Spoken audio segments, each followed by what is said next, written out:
Welcome to the Great Detectives of Old Time Radio. From Boise, Idaho, this is your host, Adam Graham. If you have a comment, email it to me, box13@greatdetectives.net. Follow us on Twitter at Radio Detectives and become one of our friends on Facebook, facebook.com/Radio Detectives. Our listener support campaign continues. You can become one of our ongoing Patreon supporters for as little as $2 per month at patreon.greatdetectives.net. But today our focus is on one-time donations. You can support the show on a one-time basis, support.greatdetectives.net. You can use the Zelle app and send to box13@greatdetectives.net. Or you can mail in your donation to Adam Graham, P.O. Box 15913, Boise, Idaho 83715. If you do send along a donation of $25 or more, I'll happily send you a Colonial Radio Theater audio drama from those we have listed. Included on there are their Perry Mason sets, where they've adapted the first 5 Perry Mason novels as audio dramas that are really faithful to the spirit of the original novels, and then their Father Brown adaptations. We will send one of those sets along with a donation of $25 or more. If you've enjoyed these recent revisits to Let George Do It, you'll want to check out Let George Do It Volume 4 from RadioArchives.com, which has 2 additional episodes not in circulation of Let George Do It that we won't be playing. And we'll happily send it along as an audible download for a donation of $100 or more.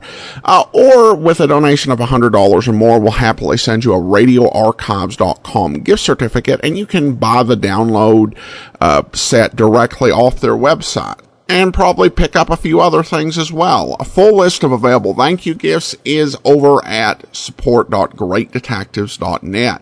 All right, well, now it's time for today's episode of Let George Do It. The original air date, June 25th, 1951, and the title is The Man from Jaune.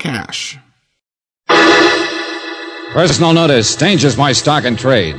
If the job's too tough for you to handle, you got a job for me, George Valentine. Write full details.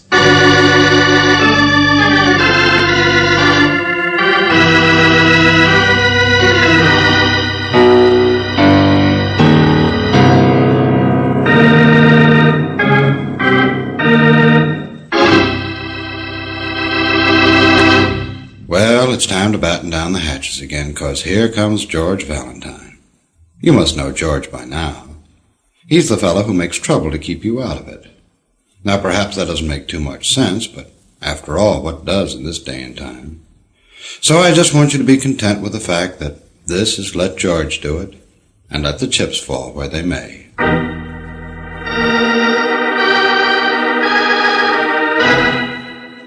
Dear Mr. Valentine, it's one thing to be the keeper of your brother, it's quite another to be the keeper of your brother-in-law, particularly one that you haven't met, that you don't want to meet, that you wish would stay in South America where he belongs, and that shouldn't have married your sister in the first place. When my sister wrote that she was meeting her husband's ship here in town, naturally, I insisted that they be my guests. But, Mr. Valentine, the price of hospitality seems to run high. No sooner had I put the welcome mat out than the word must have got round. The X must be on my doorstep, because now my house is being watched. I am being watched. Well, Mr. Valentine, I am not an excavation, and I have no intention of letting brotherly love dig me into any sort of premature grave. Sincerely, Franklin J. Scott.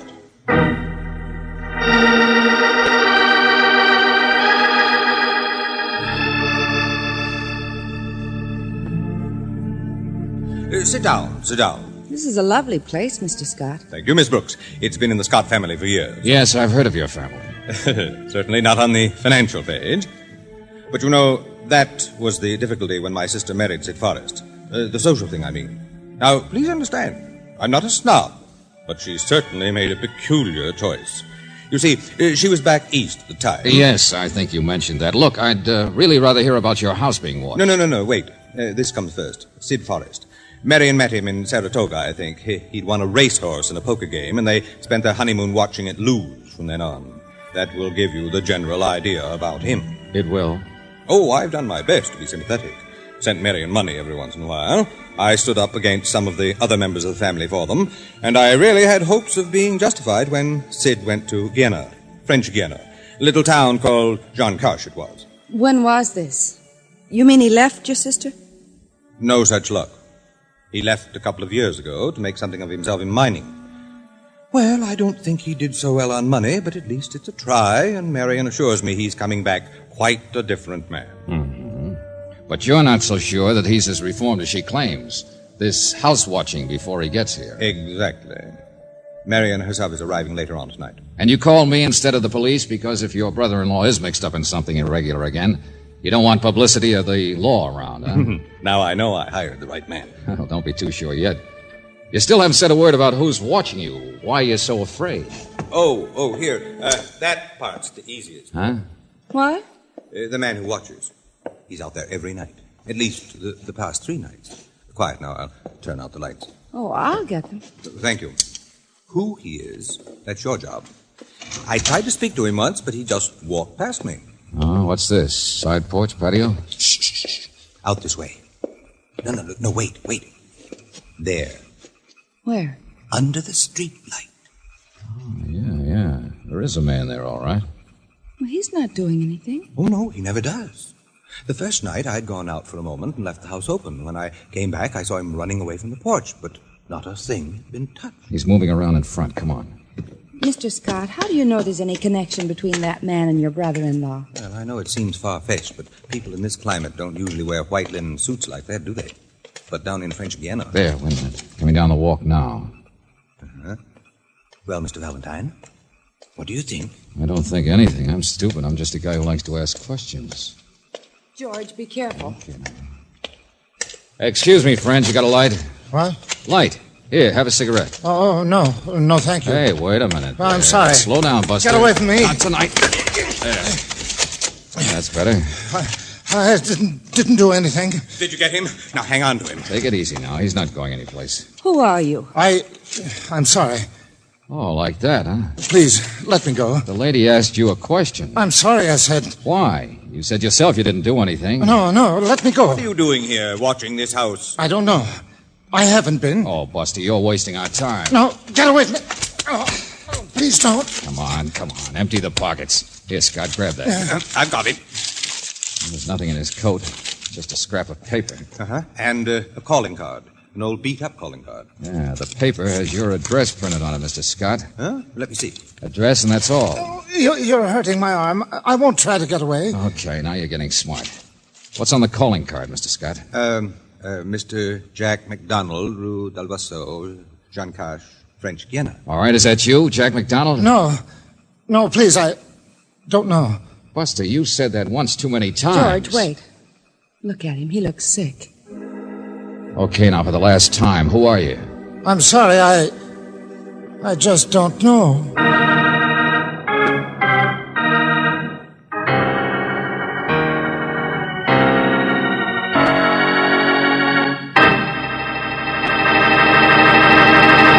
Now, I wonder what's the matter with Junior.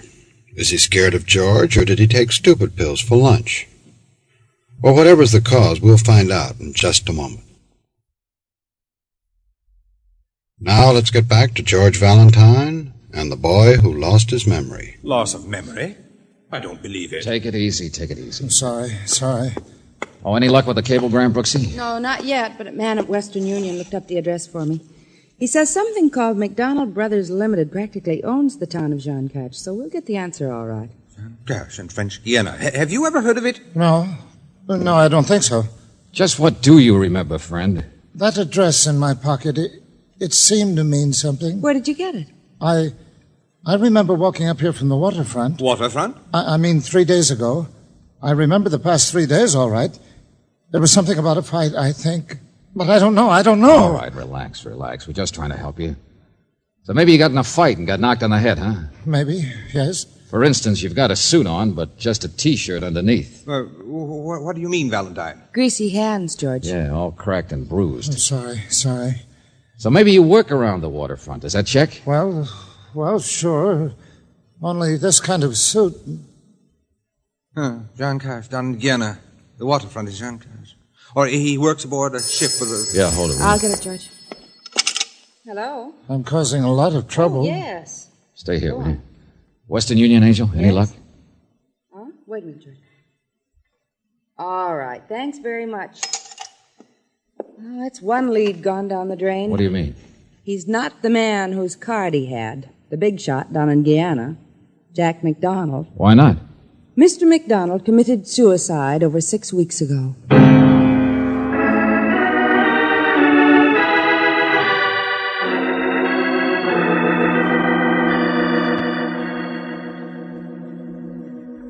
George, anything new? Oh, I'm doing about as well as you did, Angel. What's that? A friend of mine on a newspaper is checking ship arrivals. Our mental lapse here says he never heard of your brother-in-law, Sid Forrest. Well, I don't know that I haven't. But maybe Sid'll remember him. Check. Oh, you mean just keep this man until Sid gets here and... But wait, Valentine, I don't even know the name of Sid's ship. I know. I just asked your sister. Huh? Yes, Marion should be calling from the airport, but... What'd you say? She's out in the hall right now. That's what I came to tell you. Brooksy, stay here with Mr. X, will you? Sure, George. Marion, here? For heaven's sakes, why didn't you call? What in the name of him... Franklin, darling. Hello, Marion. You distinctly wrote that I should pick you up at the airport when you got in. Don't be so stuffy. Wait till I slide out from under this hat. There. Mr. Ambler met me and dropped me off here. Did I upset all your darling little plans? Now stop it. Ambler? Who's Ambler? Friend of mine. He's handled some of my business things. Can't your little sister have a few friends if she... Oh, I'm sorry, Mr. Valentine. You've got somebody waiting on the phone, haven't you? Yes, if you don't mind. Oh, my purse. I wrote that name down somewhere. I sent Sidney your address by radio, Franklin, just a few days ago. Golden something, I know. A Hello, freighter. Joe, still there? Well, try the list of freighters. Golden something or other. I thought I had it, but Franklin, what's going on? Who's Mr. Valentine? No. Nothing to worry about. Just checking when Sidney will be in, that's all. Oh, they never seem to know, I guess. He warned me about freighter schedules. Golden Drake, is that the one? Yes, that's right, Golden Drake. Yeah. Okay, thanks, Joe. Why, what's the matter? When did you hear from your husband, Mrs. Forrest? Well, he sent me an airmail a couple of weeks ago. What are you driving at, Valentine? Well, that's the right ship, all right. Only one to touch a Jean Cash the past month. Only the Golden Drake is already in. It docked here 3 days ago. What? I don't understand. Sidney wrote... Where is he? Franklin, hasn't Sidney gotten in touch with you? Just a minute, please. Mr. Scott, you told me you'd never met your brother-in-law, right? Well, yes. Or seen him, or seen his picture? Please, both of you. No, I haven't. Just a moment, Marion. What's happened? A man in a linen suit who's been a Jean Cash, who acts as though he really does have amnesia, who's written down your address and seems to feel he should be here at this house. Oh, for heaven's sakes, of course. It's obvious. For the last time, what are you talking about? Come on, Mrs. Forrest. Isn't that ridiculous? It never even occurred to me. Sidney, of course. Right in here, Marion. Sidney's already here. He's... Where? Hello, ma'am. Isn't that man... Him? Don't be silly. I've never seen him before in my life. Mr. Valentine, where is Sidney? Will you please tell me what's happened to him? I don't know, Mrs. Forrest. I wish I did. Your husband seems to have disappeared.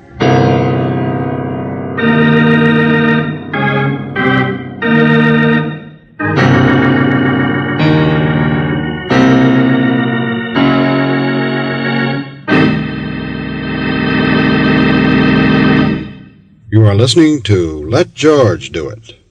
Our adventure will continue in just a minute.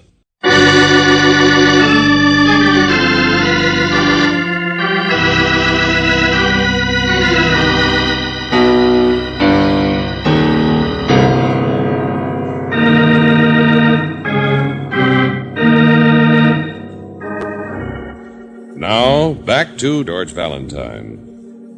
You're hired because Mr. Scott is worried about a man watching his house, a man who doesn't know who he is or why he is there. He's carrying the card of Jack McDonald. But Mr. McDonald committed suicide in South America nearly 2 months ago. Is he Mr. Scott's brother-in-law, Sidney Forrest? Well, now Mrs. Forrest is here, and she should know, and she says he isn't. So if your name is George Valentine, you decide the only way to solve this problem is to find Sid Forrest. And so you first try the ship that supposedly brought him in 3 days ago. Golden Drake. It's not much, is it? Looks more like a tin duck. Is this where Yeah, we're come gonna... on, let's go aboard. What kind of a flag is Come on, that? hurry up, Brooksy, before they swing that boom again. Oh, Flag? I don't know. Panama, I think. Something like that. Valentine, Lieutenant Johnson. what are you doing here? All right. One at a time. My friends, you stand aboard a pirate ship. What did you say? An illegal, irregular, should have been sunk scow. No, is that nice, Lieutenant? You shut up. Come on, Johnson. What's it all about? My friends, meet Bluebeard himself. Captain Task, folks. Lieutenant here's a little sore, that's all. It'll wear off. We're off. Oh, no, it won't. Your ship's been in port 3 days, and he waits until half an hour ago to report a man overboard. I told you I had a cargo to worry about. I've been tied up by you birds before, and when you got perishables aboard, you can't sit around waiting for red tape. Please. What man overboard? Oh, passenger, that's all. Had a passenger this trip. Man named Sidney Forrest. Sid Forrest. There's nothing to raise a blow about. Committed suicide, that's all. Overboard suicide.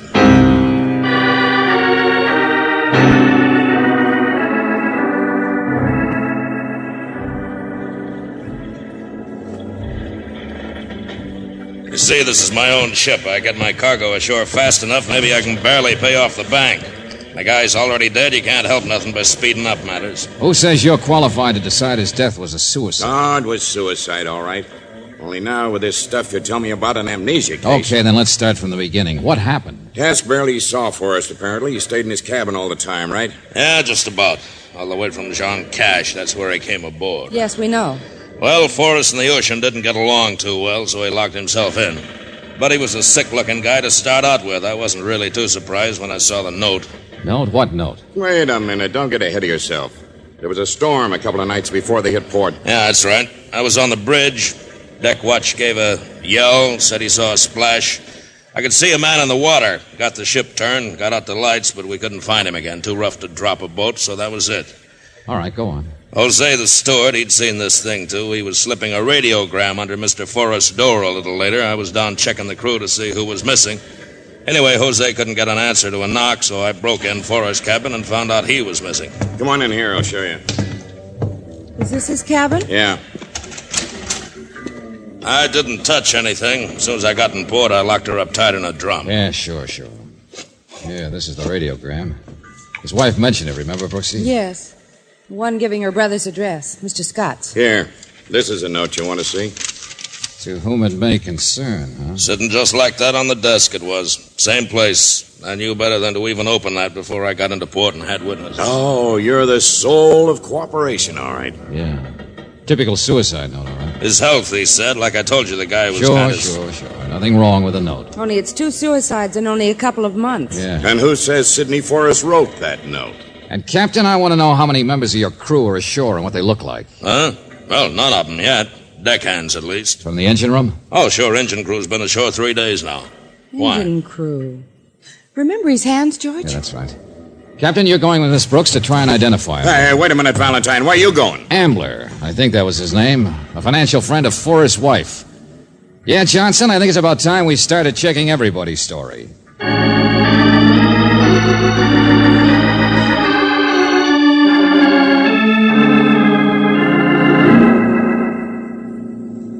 Well, yes. Yes, I met her at the plane. Oh, good heavens, there's nothing wrong with that, is there? Okay, Mr. Ambler. I have known Mrs. Forrest for some time, helped with her investments. In fact, that's what I'm doing now. She asked me to. I have to run down to that boat. Uh-huh. Well, I checked with the government authorities. Forrest sent quite a bunch of stuff up here by registered mail. Mm-hmm, that's right. Mailed things on ahead. But there are papers with his personal baggage to be gone over. On the ship, yeah. Yes. Well, shall we be going then? You know, I'm supposed to be in Seattle. I know this is very upsetting for Mrs. Forrest, but I can't let my own business slide. Oh, wait a minute, Mr. Ambler. These securities, bonds, property deeds. Did you know Mr. Forrest was supposed to be a failure? Who told you that? His brother-in-law, Mr. Scott. But Sid Forrest really did all right for himself down in Jean Cash, didn't he? Well, I don't really know the amount. It'll take me several months to dispose of everything for his wife, but, well, yes, he apparently struck it pretty rich. Uh-huh. Say, look, you run onto the ship by yourself, huh? I've got something else to do.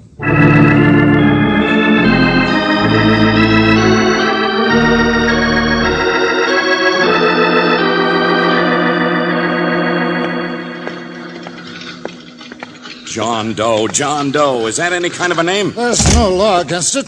I don't know. I'm sorry. But you worked on the ship under that name. The captain definitely identified him, George. He signed on as an oiler at the last minute at Jean Cash. The chief engineer gave me that name. It happens all the time. Well, what's the matter with that? Where's your amnesia, friend? Well, I meant... Oh, skip it. I guess we fed you that idea when all you were trying to do was clam up. I don't know. You don't know. First, you prowl around watching a man's house. That's trespass, vagrancy, and a few other things. Then you sucker people into thinking that Take it easy, Johnson. Take it easy. Yeah. You cabled a full description and query to Jean Cash, didn't you? What? So we wait for an answer, that's all. Only in the meantime, let's see. Sid Forrest locked himself in his cabin. Now, why lock? I don't know what you're talking about. To avoid somebody who was on the same ship? That'd be one obvious answer. Of course, George. Only maybe he didn't avoid him, huh? But the suicide note's genuine. It checks with Forrest's letters and things. You know, I'm interested in Sid Forrest's money. Forrest wasn't a very nice guy. And as I remember it, the town of Jean Cash was supposed to be owned by the McDonald outfit. What are you driving at, George? Oh, I don't know. I'm not sure. The cable will tell us. You remember about Jack McDonald, though, Johnson? Guy who committed suicide down there? Yeah, that's right. Why don't you leave me alone? Jack McDonald, who had all the money in Jean Cash. McDonald Brothers Limited. That was the name of the company, wasn't it? I haven't done anything. Okay, never mind. There's the answer right now. Yeah, hello? Right, Sergeant, let's have it. Yeah. All right. My name is McDonald, but what of it? He was my brother, Jack McDonald. Sid Forrest swindled him out of the company. Was that why your brother committed suicide? Because of Forrest? Of course. Why else do you think a man... And so you came after Forrest to kill him, didn't you? Oh, how do you expect me to answer a thing like... Okay, Sergeant, thanks. All right, McDonald. Johnson will have the answer. Johnson will what? That wasn't any cable. It was a sergeant down on the ship. He found $1,000. $1,000? What? Underneath the rug in the captain's cabin. And incidentally, Jose, the steward, remembers not only seeing the limp form of a man hit the water, but also admits it was somebody else standing at the rail who ducked out of sight. Just in case you're interested.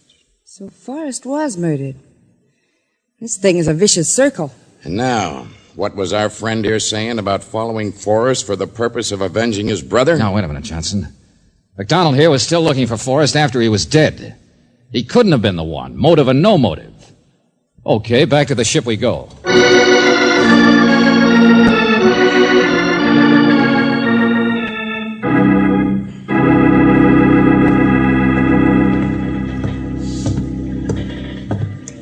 This case is upside down, I tell you. The further we get, the more complicated it is. I told Valentine Sid Forrest wasn't any good, Lieutenant. Doesn't surprise me that a man would be after him for the sake of revenge. Never mind, Mr. Scott, please.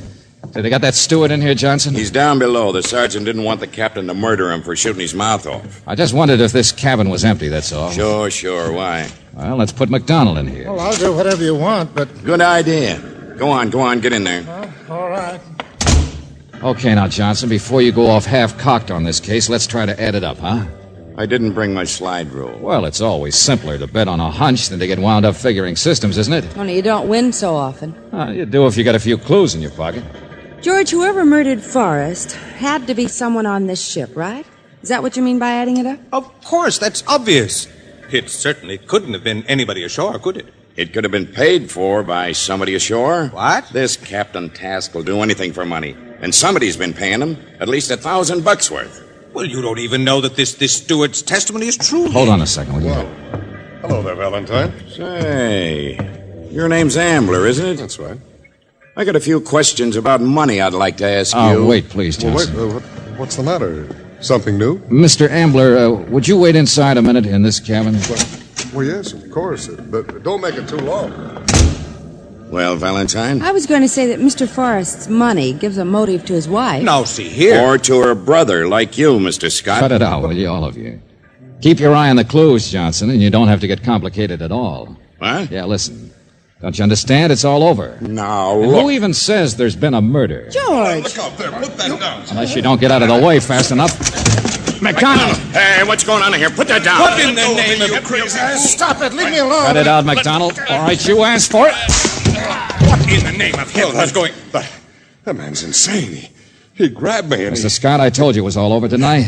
Meet Mr. Ambler. Sure, your brother-in-law. Only I guess his real name's Sidney Forrest. And he's still very much alive.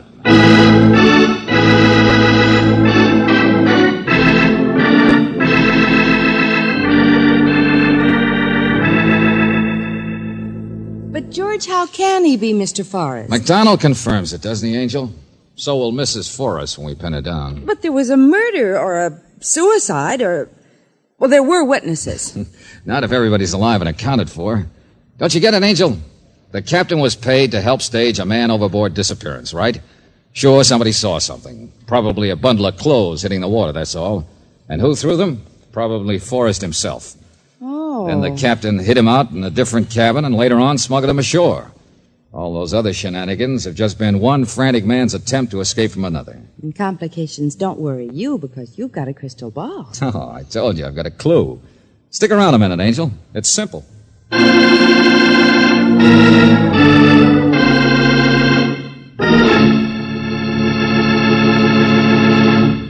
Back to the conclusion of our Let George Do It adventure in just a minute.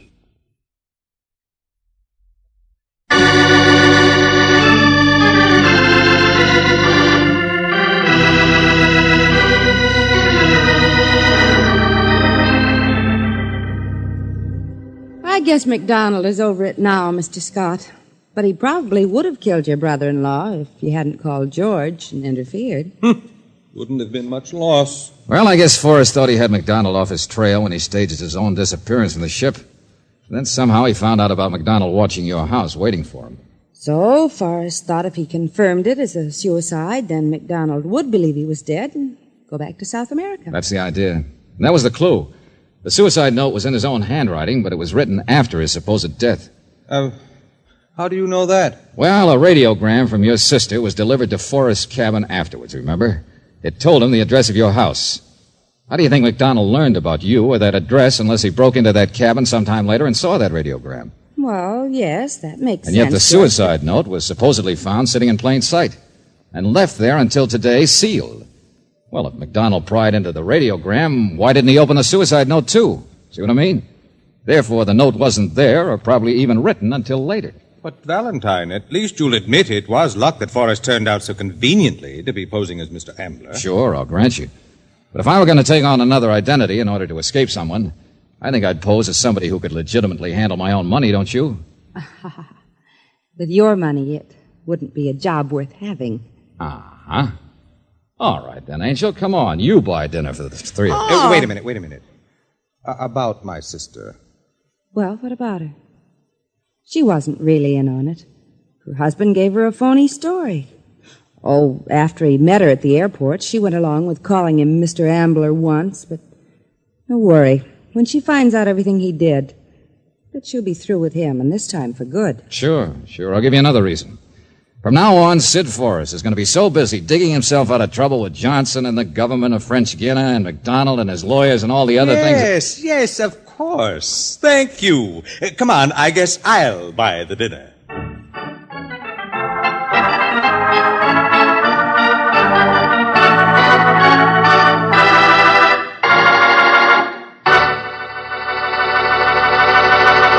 You have just heard The Man from French Guiana, another Let George Do It adventure. Robert Bailey is starred as George Valentine with Virginia Gregg as Brooksy. David Victor and Jackson Gillis wrote the story with music by Eddie Dunstetter. Now this is yours truly inviting you to another visit with Valentine, when you will again hear what happens when you let George do it.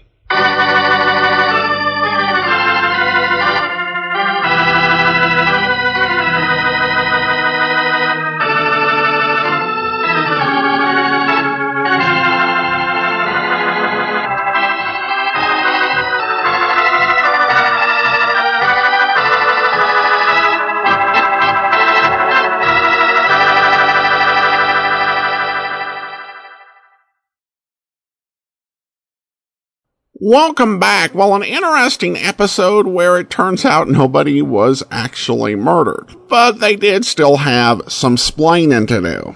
And I really do continue to appreciate the quality of mysteries we're getting from these Let George Do It episodes. All right, well, listener comments and feedback. Dave writes, regarding our discussion of women in old-time radio, he says, concerning women fawning over men, my first thought was, who wrote the scripts? A man, most likely, and probably not many of the women had the pull to change the script.